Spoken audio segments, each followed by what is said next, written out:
The Witcher 3 Wild Hunt is the final chapter in Geralt of Rivia's story. Expectations were high following the critical acclaim awarded to its predecessor. CD Projekt Red have promised a truly epic RPG experience and a satisfying conclusion to the saga, and in both respects, they do not disappoint. The Witcher 3 Wild Hunt is in one word, a masterpiece, a crowning achievement, and has raised the bar for all future RPGs. The Witcher 2 Assassins of Kings was renowned for its player-driven choices and engaging narrative, and The Witcher 3 has just as multi-layered and rewarding a storyline. The main campaign finds Geralt searching desperately for his adoptive daughter Ciri as he races against time to save her from the sinister threat of the Wild Hunt. During the course of his search, Geralt also finds himself dealing with the ravages of war, the persecution and witch hunting of mages and sorceresses, and the political intrigue and corruption of kings and politicians. Not to mention the typical monster hunting that comes with being a witcher. As the events of the game play out, there are numerous choices that Geralt must make. These have a direct impact upon the story and the world around you. But these choices are not easy ones. They are not black and white, clearly good or bad, paragon or renegade, as has been used in previous sagas like Mass Effect.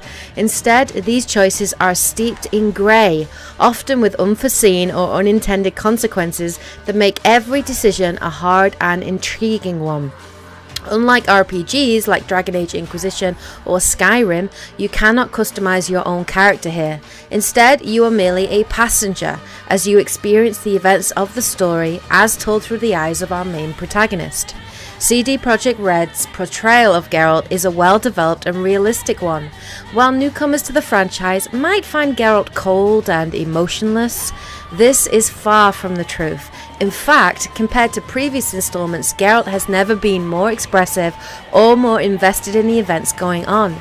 For the first time, we get to see Geralt in an entirely new light as the supportive, albeit overprotective, father figure to Ciri. For those fans that have read the books, like myself, it is a welcome addition. In fact, Geralt's relationship with the huge cast of side characters is explored in gratifying detail. This shows us facets of Geralt's personality previously missed, and results in some very moving and also highly amusing scenes. Tremble, flaxen-haired wench. Bow before the Prince of Thieves. Not so fast. Drop your sword, scoundrel. This is your first and last warning. Dandelion! 'Tis I, though the scum of the city call me the Crimson Avenger. No, not the Crimson Avenger. Silence, vermin!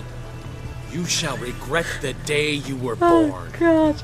Two of the newest additions to the cast are Yennefer and Ciri. I found both characters extremely likeable, well acted and well written. Yennefer is the perfect challenge for Geralt. She is strong-willed, feisty, and frequently pushes his buttons. I enjoyed her interactions with Geralt so much that I actually surprised myself and ended up romancing her over Triss, who I love. Ciri is young and impetuous. CD Projekt Red's decision to allow us to play as Ciri during key points of the game is a clever one. As we experience events through Ciri's eyes and watch her struggle, we feel invested in her future and in its outcome. Overall, the story and the characters in The Witcher 3 are one of its strongest points. If you're new to the franchise and worried about jumping straight into the third game, you needn't worry.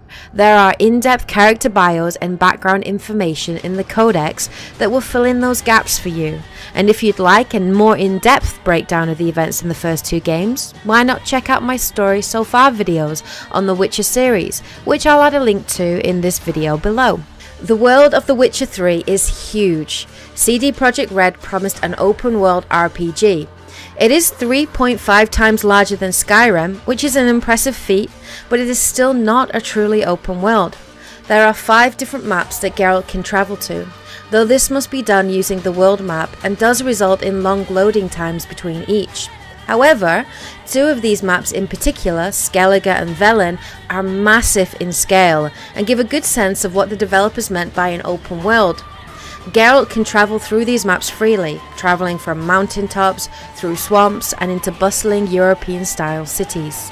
In some ways, the game feels like Red Dead Redemption, as Geralt rides through villages and gallops across farmland on his trusty steed Roach. Geralt can now climb up rock faces, jump over fences, and run or walk freely. His movement is a huge improvement from the stockier moves found in the second game. Geralt can also now swim underwater, which provides elements of Assassin's Creed Black Flag, swimming through underwater tunnels and into caverns with hidden treasure. Finally, the inclusion of sailable boats makes navigation both enjoyable and varied. Each of the 5 areas are different and look visually stunning. This is a beautiful game.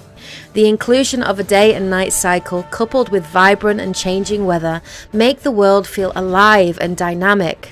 Travel around the map never gets dull, as they are chock full of side quests and activities. There is so much to do here, and incredibly, the side missions never feel repetitive or dull.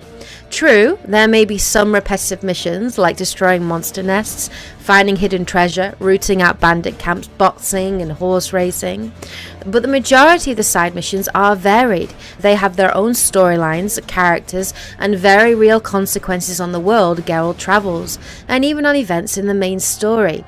This provides both a gravitas and a purpose to the side missions, other than as a means of leveling up. 2 of my favourite side missions are the Witcher contracts and the card game Gwent. Each Witcher contract is unique and provides challenge. How you approach them is entirely up to you. You can run in blind and hope to kill the monster, though this tactic will surely result in death. My preferred method was to complete the contract the true Witcher way. Scout the area using my bat sense, my Witcher sense, to pick up clues on the beast, research its weaknesses in the Bestiary Codex or from reading books, and use potions, oils, and abilities to gain an advantage in a deadly fight. Killing each monster and collecting my payment was all the more rewarding for it. The game of Gwent, on the other hand, is a much less physically demanding game, but just as enjoyable and rewarding. Virtually a game in itself, I could happily spend hours playing Gwent, and in fact on numerous occasions I did. You start the game with a basic pack of cards, and as you progress you can buy cards from merchants and innkeeps or win new cards by beating your opponents. There are 4 factions that you can collect with their own unique cards, abilities and heroes. The ultimate goal is to score higher than your opponent based on the power points of each card. Some cards destroy your opponent's cards, some cast environmental weaknesses to the board, and some strengthen your own force. It is a game of wits, chance, and your ability to predict your opponent's move. Gwent, in my opinion, is the best side mission in the whole game, and while it takes a bit to get to grips with the rules, it soon opens up into a much more complex, challenging, and highly enjoyable game. Finally, the combat, leveling and crafting systems used in The Witcher 3 are vastly improved over their predecessors. The combat in The Witcher 2 Assassins of Kings was slow and stocky and difficult to control. The combat in The Witcher 3, on the other hand, is more intuitive and fluid. Geralt wields his typical silver and steel sword. He can now dodge and roll attacks more easily, block and riposte, and has both strong and quick attacks. There is also a lock-on system that can be used during combat, though I found it often difficult to use and frustrating. Some might find the combat system a bit difficult to use, especially after being spoiled with such games like Batman Arkham Knight or Shadow of Mordor. Admittedly, the combat in The Witcher 3 is inferior to these franchises, yet it is a definite improvement on its predecessors. The saving grace of the combat system in The Witcher 3 is undoubtedly the use of signs. These make combat much more strategic in nature and vastly more enjoyable. The leveling and craft system is also back and improved upon. Geralt can collect herbs, minerals and resources from the world and use these to craft potions, weapons and armour. One of the most enjoyable elements to the game were the treasure hunts involved in finding schematics for Witcher armour and gear. There are 4 Witcher School armour sets in the game, including DLC. Apart from vastly different looks and styles, they also have different attributes to them to aid in combat. Hunting these schematics down and crafting them was extremely enjoyable and rewarding when you see how cool they look during cutscenes and in combat. The only detriment to the crafting system was the necessity to repair your gear as they become blunted during combat. While of course realistic, there were not nearly enough blacksmiths available in the world, and despite the inclusion of fast travel and repair kits, I often found it annoying to be in the middle of a story and then suddenly have to drop everything to repair my sword. The leveling system has also been updated. Geralt receives ability points for XP gain and unlocking places of power, and these can be spent on leveling up abilities and attributes. There are 3 main areas that Geralt can choose to spend points on: combat, science, and alchemy. Such areas are colour-coded and can be combined with mutagens to provide bonuses. Each of the 5 signs have 2 forms that can be levelled and provide vastly different gameplay experiences. It would seem from these areas that you could make Geralt into a godlike, overpowered character. To prevent this happening, CD Projekt Red have introduced limitations on the number of abilities that you can have active at any given time. This provides a nice strategic element to leveling and combat. On my first playthrough, I focused on quick combat and signs, supported by equipping the lightweight Cat School gear, which focused on quick strikes and critical hits. I look forward to my second playthrough and focusing on other elements of the leveling system. Finally, even when playing the game, there is a clear minimum level suggestion available for both main story and side mission quests. Should you choose to ignore this, you will inevitably find Geralt being killed by a single strike or overpowered easily as your blows do little to no damage. Whilst exploring, it is possible to find yourself in a tenuous situation as you happen upon a higher level griffin. Similar to Dragon Age Inquisition, your enemies do not level with you, and this provides a real element of risk to exploration that is both exciting and daunting. Overall, The Witcher 3 is a masterpiece of a game, lovingly crafted by the dedicated team at CD Projekt Red who have outdone themselves. There is so much attention to detail and content here to easily provide over 100 hours worth of gameplay, and 50% of that is on the story alone. Similarly, there is a lot of replay value here, and once completing the game, if you're anything like me, you'll be keen to start a fresh game right away to see the multitude of choices and consequences that you missed in your first playthrough. While the game is not without its faults and does sometimes suffer from clipping and frame rate issues, these do not detract from the overall enjoyment of the game, and this is why I happily give it a 10 out of 10. It's rare that I will give full marks to a game. However, I feel that The Witcher 3 wholeheartedly deserves it and could very well be the game to beat this year.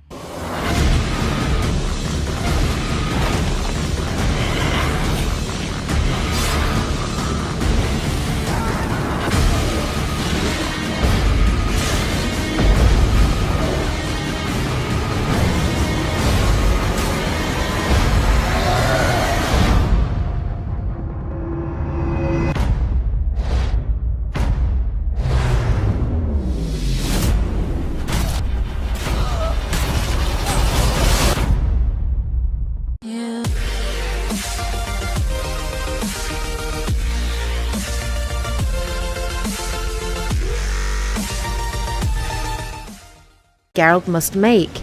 These have a direct impact upon the story and the world around you.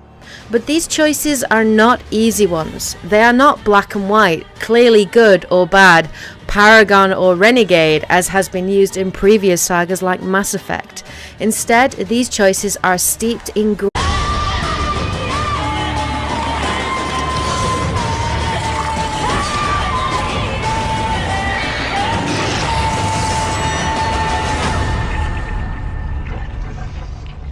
The Witcher 3 Wild Hunt is the final chapter in Geralt of Rivia's story.